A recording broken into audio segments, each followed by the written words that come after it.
히브리인들에게 보낸 서간 9장. 옛 계약의 제사. 첫째 계약에도 예배 법규가 있었고 지상 성소가 있었습니다. 사실 첫째 성막이 세워져 그 안에 등잔대와 상과 제사 빵이 놓여 있었는데 그곳을 성소라고 합니다. 둘째 휘장 뒤에는 지성소라고 하는 성막이 있었습니다. 거기에는 금으로 된 분향제단과 온통 금으로 입힌 계약궤가 있었고 그 속에는 만나가 든 금 항아리와 싹이 돋은 아론의 지팡이와 계약의 판들이 들어있었습니다. 그리고 궤 위에는 영광의 거룹들이 속죄판을 덮고 있었습니다. 지금은 이런 것들을 자세히 말할 때가 아닙니다. 이러한 것들을 갖춘 뒤 사제들은 언제나 첫째 성막으로 들어가 예배를 집전합니다. 둘째 성막에는 대사제만 1년에 단 한 번 들어가는데 그때에는 반드시 자기와 백성이 모르고 지은 죄 때문에 바치는 피를 가지고 들어갑니다. 이로써 첫째 성막이 서 있는 동안에는 아직 성소로 들어가는 길이 드러나지 않았음을 성령께서 보여주시는 것입니다. 이는 현 시대를 가리키는 상징입니다. 예물과 제물을 바치기는 하지만 그것들이 예배하는 이의 양심을 완전하게 해주지는 못합니다. 먹는 것과 마시는 것과 몸을 씻는 여러 가지 예식과 관련될 뿐입니다. 이 모든 것은 새 질서의 시대가 시작될 때까지만 부과된 외적인 법규일 따름입니다. 새 계약의 제사. 그러나 그리스도께서는 이미 이루어진 좋은 것들을 주관하시는 대사제로 오셨습니다.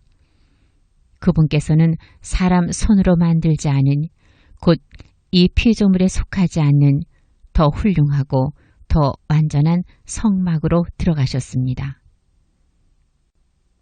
염소와 송아지의 피가 아니라 당신의 피를 가지고 단 한 번 성소로 들어가시어 영원한 해방을 얻으셨습니다. 염소와 황소의 피, 그리고 더러워진 사람들에게 뿌리는 암송아지의 채가 그들을 거룩하게 하여 그 몸을 깨끗하게 한다면 하물며 영원한 영을 통하여 흠없는 당신 자신을 하느님께 바치신 그리스도의 피는 우리의 양심을 죽음의 행실에서 얼마나 더 깨끗하게 하여 살아계신 하느님을 섬기게 할 수 있겠습니까? 그러므로 그리스도께서는 새 계약의 중개자이십니다. 첫째 계약 아래에서 저지른 범죄로부터 사람들을 속량하시려고 그분께서 돌아가시어 부르심을 받은 이들이 약속된 영원한 상속 재산을 받게 해주셨기 때문입니다. 유언이 있는 곳에서는 유언자의 죽음이 확인되어야 합니다. 유언은 사람이 죽었을 때에야 유효한 것으로 유언자가 살아있을 때에는 효력이 없습니다. 사실은 첫째 계약도 피 없이 시작된 것이 아닙니다.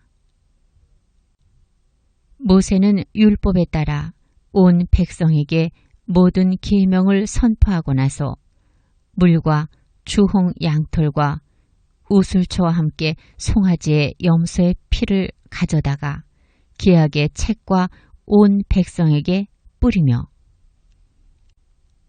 이는 하느님께서 너희에게 명령하신 계약의 피다 하고 말하였습니다. 그리고 성막과 의식에 쓰이는 모든 기물에도 같은 방식으로 피를 뿌렸습니다. 율법에 따르면 거의 모든 것이 피로 깨끗해지고 피를 쏟지 않고서는 죄의 용서가 이루어지지 않습니다. 그러므로 하늘에 있는 것들을 본뜬 모상들은 이러한 의식으로 깨끗하게 할 필요가 있었습니다. 그러나 하늘의 것들은 그보다 나은 제물이 필요하였습니다. 그리스도께서는 참 성소의 모조품에 지나지 않는 곳에 곧 사람 손으로 만든 성소에 들어가지 않으셨습니다. 이제 우리를 위하여 하느님 앞에 나타나시려고 바로 하늘에 들어가신 것입니다.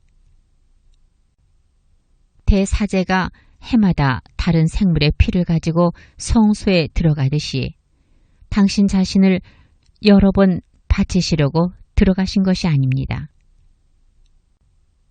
만일 그렇다면 세상 창조 때부터 여러 번 고난을 받으셔야 했을 것입니다. 그러나 이제 그분께서는 마지막 시대에 당신 자신을 제물로 바쳐 죄를 없애시려고 단 한 번 나타나셨습니다. 사람은 단 한 번 죽게 마련이고 그 뒤에 심판이 이어지듯이 그리스도께서도 많은 사람의 죄를 짊어지시려고 단 한 번 당신 자신을 바치셨습니다. 그리고 당신을 고대하는 이들을 구원하시려고 죄와는 상관없이 두 번째로 나타나실 것입니다.